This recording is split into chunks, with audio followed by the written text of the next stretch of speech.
Indonesia has achieved much progress over the past decade. The country's poverty rate has declined from 11.25% in 2014 to 9.36% in March 2023. Human capital development had also risen 5 points from 68.9 in 2014 to 74.39 in 2023. Gross domestic product doubled from 0.75 trillion US dollars to 1.4 trillion in 2023.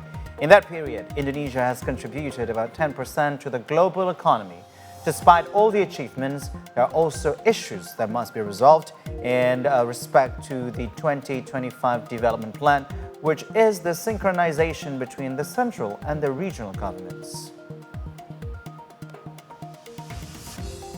Oleh sebab itu, sinkronisasi penyusunan RKP tahun 25 harus berdasarkan prinsip yang pertama, sekali lagi, programnya harus inline, harus seirama, jangan sampai pusat ke kanan, daerah ke kiri, kehilangan kita akan kehilangan.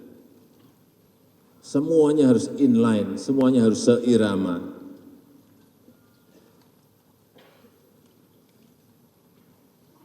Misalnya pusat ingin meningkatkan produksi pangan, daerah malah mengkonversi sawah menjadi properti. Nggak sinkron namanya.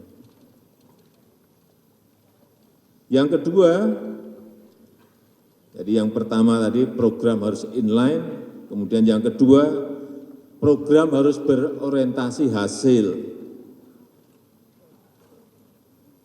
Harus ada return ekonominya. Oleh sebab itu harus fokus, jangan sampai ini bolak-balik saya sampaikan, yang namanya anggaran itu diecer-ecer kepada dinas-dinas semuanya diberi, nggak ada mana yang skala prioritas nggak jelas. Ada kenaikan 10%, anggaran semua diberi 10%. Nggak jelas skala prioritasnya yang mana.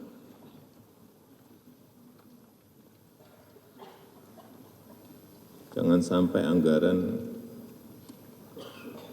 dipakai untuk rapat-rapat kebanyakan dan studi banding yang kebanyakan. Adalah itu masa lalu, masa depan jangan sampai itu terjadi lagi. Kemudian yang ketiga, program harus tepat sasaran dan strategis. Artinya APBD, APBN itu betul-betul manfaatnya kelihatan. Karena tepat sasaran. Jangan sampai ada, kita lihat, anggaran untuk stunting, puskesmas, diberikan ke puskesmas, jadinya pagar puskesmas. Ada. Jangan bilang nggak ada, ada. Nggak ada hubungannya. Stunting sama pagar.